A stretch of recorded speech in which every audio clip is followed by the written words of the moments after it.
The air at Blackwood Mountain Advanced Training Command was thin and sharp, smelling of pine and impending snow. It was a place designed to break men, and Caleb Vance, Major General, was one of its most effective instruments.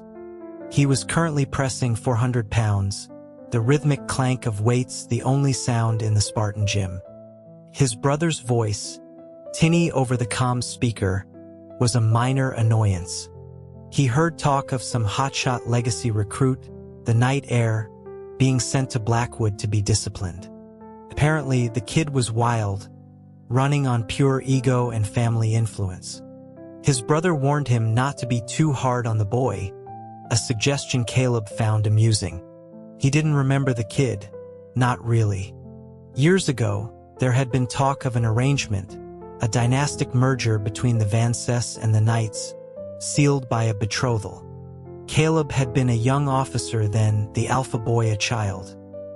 He vaguely recalled a photograph of a delicate-looking kid with sharp, beautiful features. Their families had exchanged tokens, but the rebellious teenager himself had been a no-show. All that remained of his supposed fiancée was a faded mental image. Caleb had confidence in his own memory. If they met, he would surely recognize him. The call ended. His brother had implied that the Knight family hadn't told their son about Caleb's presence at Blackwood, hoping the harsh environment would grind down his arrogance. It was a test, and Caleb was meant to be the silent observer, the final, unforgiving hurdle. He racked the weights and wiped the sweat from his brow. The matter was trivial. They had a connection on paper, but no emotional tether. Later that morning, his colleague Frank complained about the new batch of alpha recruits. They were barely a week in and already forming cliques, radiating an aura of entitlement that promised future trouble. Frank worried they would be impossible to manage. Caleb remained impassive, stating that insubordination could be cured with brutal field exercises, or a few sound beatings if necessary. Discipline was a language everyone eventually learned to speak. As one of the few Omega officers in a command structure dominated by alphas, Caleb had earned his authority not through rank but through blood, sweat, and the absolute submission of anyone who had ever doubted him. Frank, who had witnessed Caleb dismantle arrogant recruits in the past, took comfort in his cold certainty. He did, however, offer a word of caution about the powerful families some of these new cadets came from. Caleb offered no reply. Such politics were irrelevant. The training grounds buzzed with the chaotic energy of over 100 new recruits. They were a disorganized mass of muscle and testosterone, their voices rising in a low roar. Murmurs circulated about the notorious field combat instructor, the one they called Cold Vance. Disbelief and mockery were audible, and Omega couldn't possibly teach them about survival. Some joked he'd teach them flower arranging instead. The laughter was cut short when a more informed recruit began listing Caleb's accomplishments, a litany of impossibly heroic feats that silenced some, but only fueled the skepticism in others. When Caleb and Frank appeared at the edge of the field, a hush fell over the crowd, all eyes fixed on the Omega Major General. He moved with a liquid grace that belied the formidable power coiled in his frame.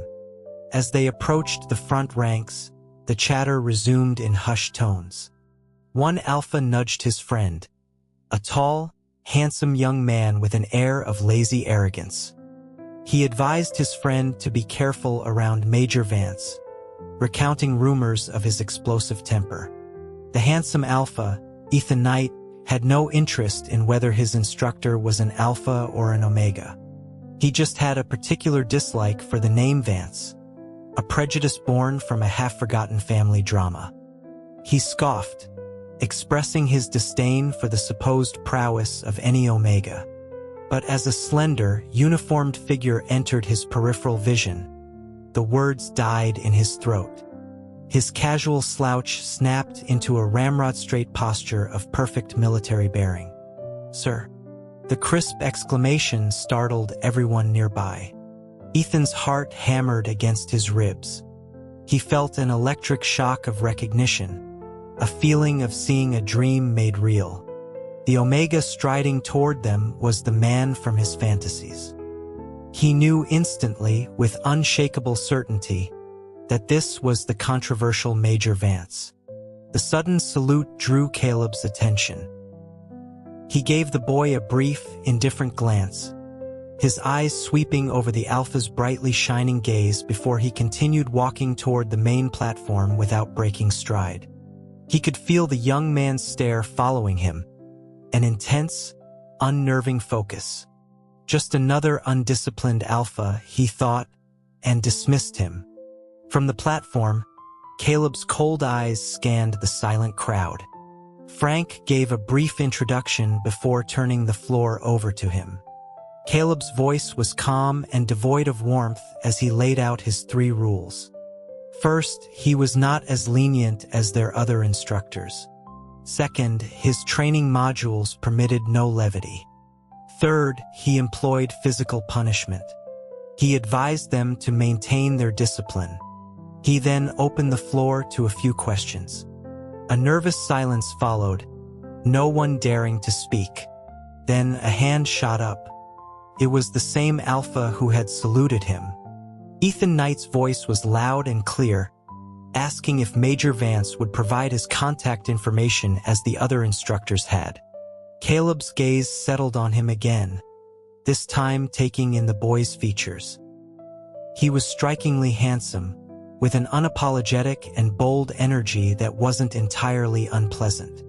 Caleb denied the request, instead instructing the squad leaders to come forward to exchange contact details for official communications. Ethan promptly nudged his friend Leo, the acting squad leader, aside and stepped forward himself, deciding on the spot that he was better suited for the role. He was the last of the 6 leaders to add Caleb's contact. As he typed, Caleb asked for his name. The Alpha looked up, his eyes luminous, and answered that he was Ethan Knight. The name made Caleb pause and look at the boy's face again. Ethan Knight. There was a faint familiarity to him now. It was clear the boy had no idea who he was. Ethan likely only knew his formal family name, Caleb Vance, not the more private one used in the engagement papers. More than that, the delicate, pretty child from the photograph had grown into this. His features had sharpened into a breathtaking, aggressive beauty. It was no wonder Caleb hadn't recognized him. Noticing the scrutiny, Ethan grinned, asking if his name was that unusual. Caleb coolly looked away, finished saving the contact, and dismissed him. With a smart salute and a bright smile, Ethan returned to his spot, leaving Caleb to wonder who had ever described this boy as difficult. Relentless, perhaps. The base wasn't small, but Ethan developed an uncanny ability to appear wherever Caleb was. After several such chance encounters, Caleb understood. He had dealt with Alpha advances before, some sincere, some lustful, some driven by the perverse desire to conquer an Omega of his rank. He recognized Ethan's intentions clearly. Because of their family's history and that brief childhood memory, he felt no real animosity, only a detached indifference. He was disappointed that his betrothed was chasing other Omegas, but not angry. Theirs was a union without feeling. A moral failing on Ethan's part was not his concern. The most significant irony, of course, was that Caleb himself was the other Omega he was pursuing. During a site survey for a new wilderness training ground, Ethan appeared, having somehow learned of Caleb's location. He brought food and drinks, which his friend Leo distributed to the others while Ethan made a beeline for Caleb. The young Alpha was a striking sight in a green long-sleeved shirt and cargo pants, his physique lean and powerful. He walked with an easy, confident stride. Caleb watched his approach, his own expression a mask of neutrality. Ethan grinned, tossing a protein bar toward him. Caleb sidestepped it effortlessly. He stated he wasn't hungry and the bar fell to the ground. As Caleb turned to leave, Ethan calmly picked it up and followed, apologizing for only bringing snacks. He offered to go back and cook a proper meal for him. Caleb stopped, fixing the alpha, who stood half a head taller than him, with a cold glare, asking if he had nothing better to do. Ethan immediately listed his morning's intensive training regimen, explaining that he had rushed over after hearing Caleb was there. It was the weekend, his designated rest day. The boy had been working hard. He then produced a thermos from his pack, explaining that he had warmed some coffee, which was still hot. The weather was turning cold, and Ethan was dressed too lightly, his face pale. It was clear he had come in a hurry. He asked if Caleb wanted some, calling him by his first name. Caleb's brow furrowed.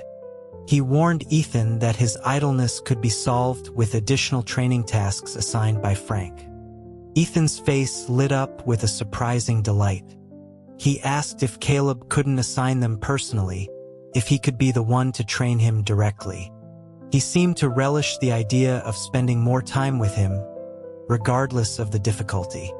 Caleb crossed his arms, his tone icy as he accepted the challenge, eager to see how much energy the boy truly had.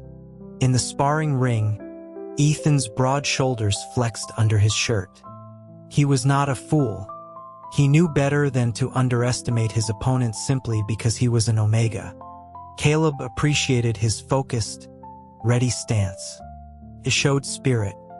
Ethan expected to lose, but not humiliatingly so. He was shocked when he failed to withstand even 10 of Caleb's moves.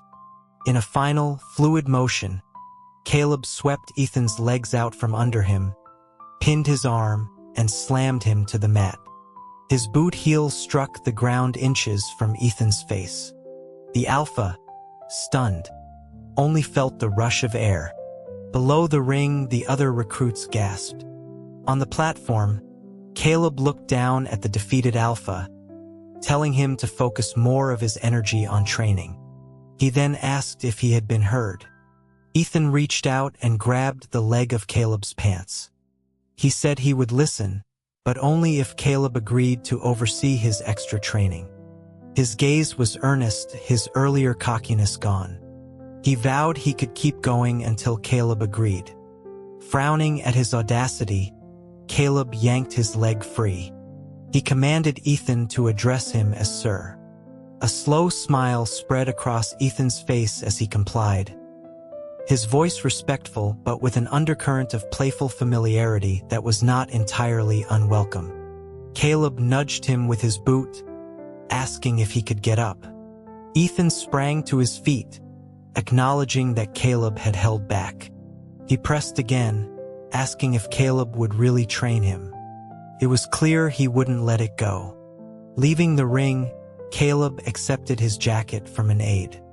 Ethan followed close behind. Caleb conceded that his fundamentals were solid. Ethan moved to his side, addressing him as brother. A light, precise kick to his rear sent the younger man stumbling away. Caleb ordered him to get back to training. Ethan snapped a salute, proclaiming, "Yes, sir, Major Sir," before jogging off. Weeks passed. Ethan stopped appearing, and Caleb assumed he had finally given up. Then, a weekend call came from his brother, who asked if he and Ethan had met and if there had been some sort of conflict. He stammered, finally getting to the point. Ethan had contacted his family 2 weeks prior, demanding to call off the engagement. The Knights were baffled but had reluctantly informed the Vances, assuming that if the two met and got along, the boy would change his mind. His brother asked if Ethan simply didn't like strong Omegas. Caleb, thinking of Ethan's constant presence, simply stated that they had met.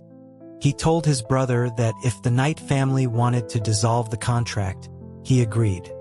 Just after he hung up, Frank knocked on his door, a cigarette dangling from his lips. He informed Caleb that his little shadow, Ethan Knight, had gotten into a fight and was now in solitary confinement. Caleb frowned and grabbed his jacket. At the brig, they learned that Ethan had severely beaten another new recruit, Wyatt, a cadet from an influential family. The two had argued, but no one knew what about. Wyatt was in the infirmary demanding retribution, while Ethan, now locked away, refused to say what had provoked him, only that he'd kill Wyatt when he got out. Outside the confinement cell, Leo stood anxiously. He insisted to Caleb that Ethan would never attack someone without reason. Caleb sternly ordered him to leave. The guard led him to the cell. It was a small 2-meter box. Ethan was lying on a simple cot. When the door opened, he sat up abruptly. In the dim light, his face was bruised, but his eyes were bright. Seeing Caleb, he scrambled to his feet, a faint blush on his cheeks. He asked if Caleb wanted to sit. The tiny room felt even more cramped with his tall frame inside. Caleb studied the cut on the alpha's cheekbone, asking if he thought this was his private suite. Ethan's arrogance was still there, but it wasn't abrasive. He admitted he was just surprised Caleb had come to see him. It was a straightforward admission of his feelings. Caleb asked what happened, how he had put another cadet in the hospital. Ethan's expression darkened. He said he felt like hitting someone, so he did. The flippant response was closer to the spoiled air of the rumors. He added that he accepted the punishment, but if Wyatt wasn't satisfied, he would finish the job when he was released. Caleb's frown deepened. Ethan stepped closer, a small smile playing on his lips, and asked if Caleb was worried about him. Suddenly, Caleb waved a hand in front of his nose, detecting the faint, sharp scent of an impending alpha rut. Ethan flinched, covering the back of his neck. He mumbled that it was still a while away, but that maybe being around Major Vance made his pheromones act up on their own. He said it casually, a simple statement of fact. Caleb didn't press further about the fight. As he was leaving, Ethan called out that he was only in for 3 days. Caleb paused at the doorway, his face half hidden in shadow. Ethan smiled, saying he felt like they had known each other for a long time. Then, flustered, he tried to explain he didn't mean Caleb looked like someone else, just that he felt a strong connection, as he would never forget a first meeting with such a beautiful Omega. Caleb asked if this was truly their first meeting. Before Ethan could answer, he added that he wouldn't tell the story of the fight, but he trusted Caleb. Caleb left without another word. When Ethan was released, he looked pale. Frank stood beside Caleb, revealing that base intelligence had pieced together the story. Wyatt, who had also been pursuing Caleb, had been boasting to his friends in graphic detail about what he would do to the Omega Major General once he conquered him. Ethan had overheard. Witnesses reported hearing Ethan warn Wyatt to never speak of Caleb with disrespect again before beating him senseless. Frank asked Caleb what he wanted to do about Wyatt. Caleb watched Ethan, who was now joking with Leo, a forced cheerfulness on his face. He told Frank to follow standard procedure and walked away. The final field exercise was a multi-day war game in the mountains. The weather, always unpredictable at Blackwood, turned vicious. What started as a cold snap became a raging blizzard. The training exercise had to be cut short. Caleb's unit, Red Team, was led by Ethan. He had proven to be a surprisingly capable strategist and leader, but his rut, triggered by the stress and proximity to Caleb, arrived with a brutal, unexpected force. The standard issue suppressants were having no effect. He began avoiding Caleb, a difficult task in a tight-knit squad. Finally, unable to bear it, Ethan attempted a reckless solo mission to raid a supply cache and was nearly captured.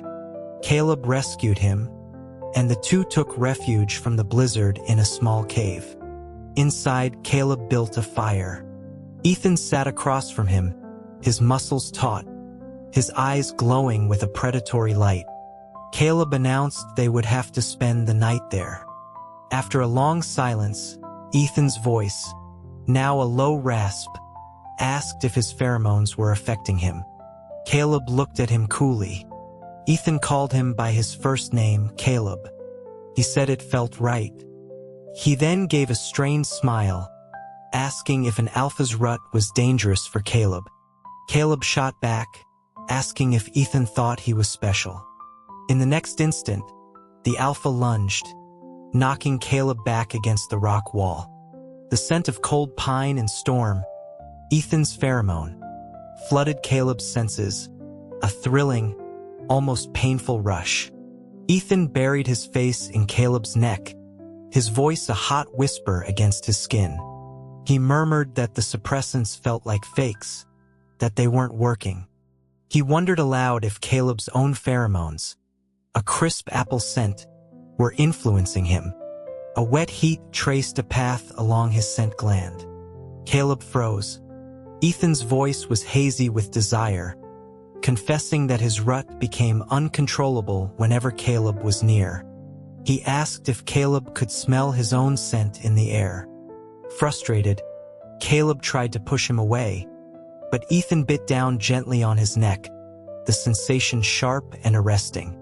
"Brother," Ethan groaned, his arms tightening like steel bands. "I can't. I need." His control was clearly gone. Or perhaps Caleb thought he was simply allowing himself to act on the desires he'd been suppressing. Ethan's voice was raw with need as he confessed his desire to mark him, to possess him completely. Caleb did not move. In this dynamic, he was the one in control. He could end this at any moment, but he didn't. Instead, he asked if Ethan liked him. Ethan pulled back, his eyes fever red, and nodded fiercely. He admitted he was drawn to Caleb's appearance and his strength, and he saw no shame in it. All his actions had been to attract the attention of his Omega. Caleb met his gaze, and then, slowly, tilted his head back, pulling his collar aside to expose the long, pale line of his throat. His eyes were sharp, his voice steady. "A temporary mark," he said. "One bite." A ragged sound escaped Ethan's throat. He lunged forward, his teeth sinking into the sensitive skin of Caleb's neck. A sharp sting gave way to a dizzying pleasure that coiled deep inside Caleb.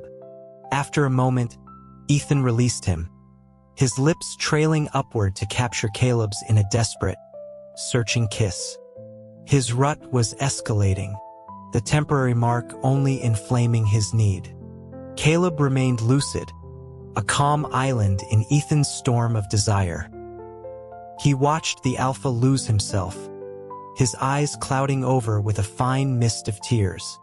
Then, with a sudden assertion of his own will, he responded to the kiss, turning it into a battle for dominance.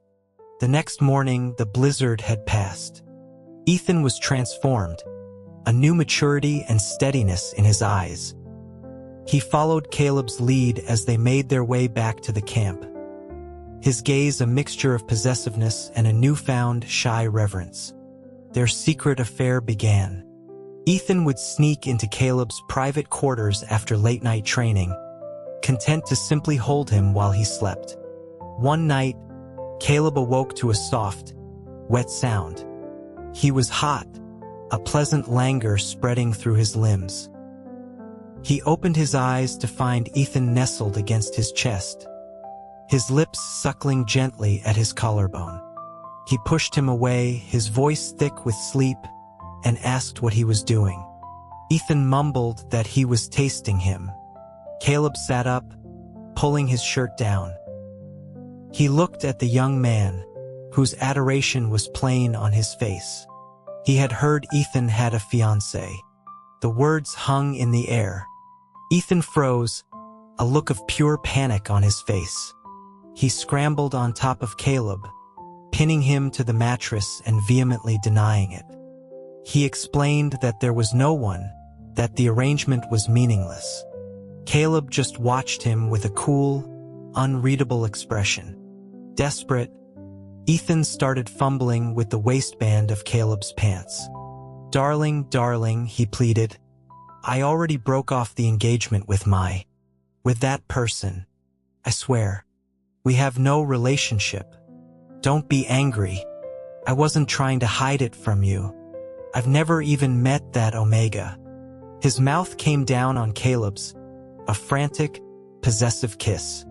Their bodies were pressed together under the covers. Caleb's hand went to Ethan's shoulder, intending to push him away, but his resistance was token. He turned his head, breaking the kiss. "But," he said softly, "my fiancé hasn't agreed yet." The desperate alpha froze, his eyes wide with shock. He stared down at Caleb, utterly dumbfounded. A moment of silence stretched, broken only by their breathing. Caleb had expected the proud young heir to retreat, to recoil in anger. Instead, after a long minute, a dark, determined look entered Ethan's eyes. He grabbed Caleb, preventing him from getting up. His voice was a low growl. "You're lying." He kissed him again, not with desperation, but with a bruising, consuming ownership. Their relationship deepened, a secret kept within the walls of Caleb's apartment. Ethan's jealousy over the mysterious fiancé became a recurring theme, sparking moments of possessive rage that would melt into desperate passion.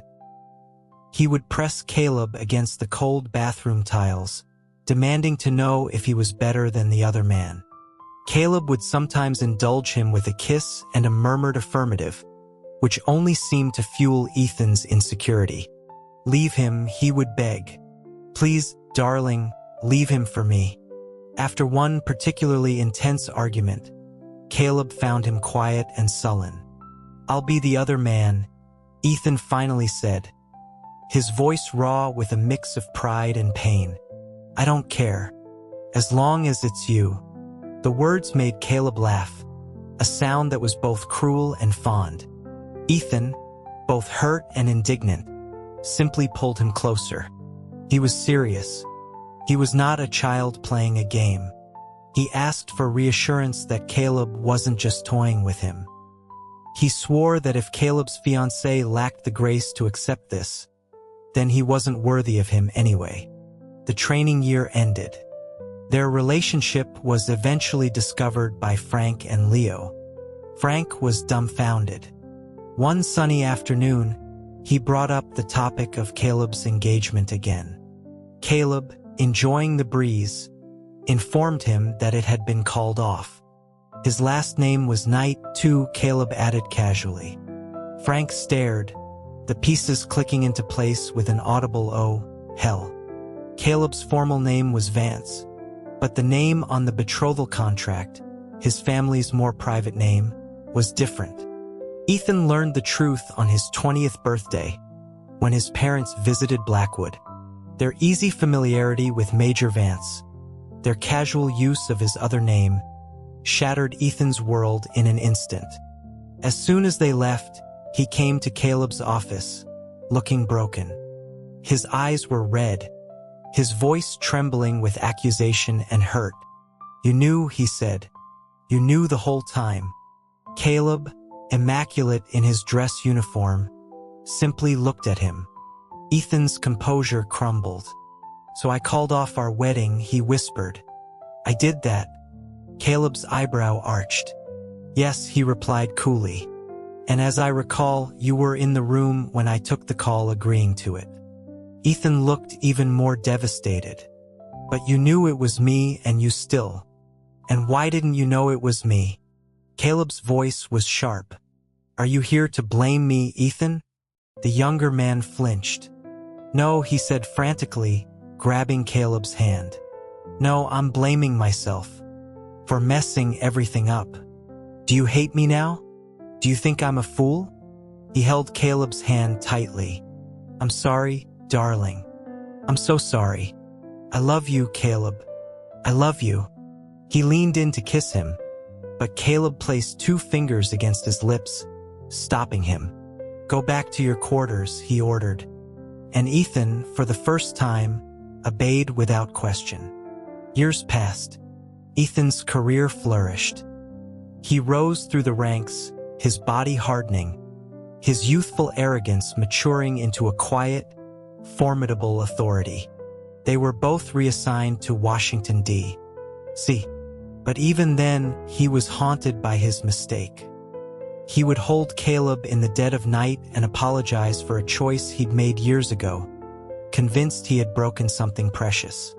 Caleb grew tired of the endless self-flagellation. One evening, as Ethan began another litany of regret, Caleb silenced him, pushing him onto the bed and straddling his hips. He pinned his arms, his gaze intense. "Permanent mark," he said, his voice a low command. "You get one chance. Don't waste it." Ethan's eyes widened with shock, then adoration.